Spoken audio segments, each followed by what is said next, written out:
ಯುದ್ಧ ರಂಗದಲ್ಲಿ ಸೈನಿಕರಿಲ್ಲದ ಸೈನಿಕರ ಕೈಯಲ್ಲಿ ಶಸ್ತ್ರಾಸ್ತ್ರ ಇಲ್ಲದ ಪರಿಸ್ಥಿತಿ ನಮ್ಮದು ಎಂದು ಉಡುಪಿಯ ಕರ್ನಾಟಕ ಸರ್ಕಾರಿ ವೈದ್ಯಕೀಯ ಅಧಿಕಾರಿಗಳ ಸಂಘದ ಉಡುಪಿ ಜಿಲ್ಲಾಧ್ಯಕ್ಷ ಡಾಕ್ಟರ್ ಪ್ರಕಾಶ್ ಕುಮಾರ್ ಶೆಟ್ಟಿ ಅಳಲು ತೋಡಿಕೊಂಡಿದ್ದಾರೆ.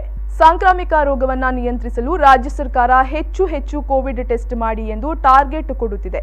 ಹಿಂದಿನ ದಿನ ಪಾಸಿಟಿವ್ ಬಂದ 10 ಪಟ್ಟು ಟೆಸ್ಟ್ ಮಾಡಬೇಕು ಎಂದು ಗುರಿ ನೀಡುತ್ತಿದೆ. ಉಡುಪಿ ಜಿಲ್ಲೆಯಲ್ಲಿ ಈ ಟಾರ್ಗೆಟ್ ಅನ್ನ ರೀಚ್ ಮಾಡುವುದಕ್ಕೆ ಬಹಳ ಕಷ್ಟ ಆಗುತ್ತಿದೆ. ಕಾರಣ ಏನು ಅಂತ ಅಂದ್ರೆ ಉಡುಪಿ ಜಿಲ್ಲೆಯಲ್ಲಿ 40% ವೈದ್ಯಕೀಯ ಸಿಬ್ಬಂದಿಗಳ ಕೊರತೆ ಇದೆ. 1500 ಸಿಬ್ಬಂದಿಗಳ ಕೊರತೆ ಇಟ್ಟುಕೊಂಡು ಕೆಲಸ ಮಾಡುವುದು ಹೇಗೆ?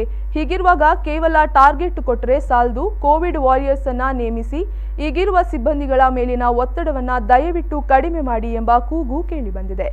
ನಾವು ಜೀವ ಪಣಕ್ಕಿಟ್ಟು ಕೆಲಸ ಮಾಡುತ್ತೇವೆ, ಆದರೆ ವ್ಯವಸ್ಥೆಗಳು ಸರಿಯಾಗಿರಬೇಕು ಎಂದು ಕೋವಿಡ್ ವಾರಿಯರ್ಸ್ ತಮ್ಮ ಅಳಲನ್ನ ತೋಡಿಕೊಂಡಿದ್ದಾರೆ.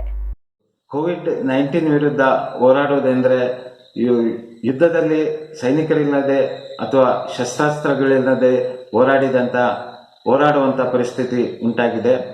ಇದು ವೈದ್ಯಾಧಿಕಾರಿಗಳ ಮೇಲೆ, ತಾಲೂಕು ಆರೋಗ್ಯಾಧಿಕಾರಿಗಳ ಮೇಲೆ ಹಾಗೂ ಜಿಲ್ಲಾ ಆರೋಗ್ಯ ಕುಟುಂಬ ಕಲ್ಯಾಣ ಅಧಿಕಾರಿಗಳ ಮೇಲೆ ಬಹಳಷ್ಟು ಒತ್ತಡವನ್ನು ಬೀರ್ತಾ ಇದೆ. ಇದಕ್ಕಿಂತ ಮೇಲಾಗಿ ಸಾರ್ವಜನಿಕರ ಅಸಹಕಾರ ಬಹಳಷ್ಟು ಇದೆ.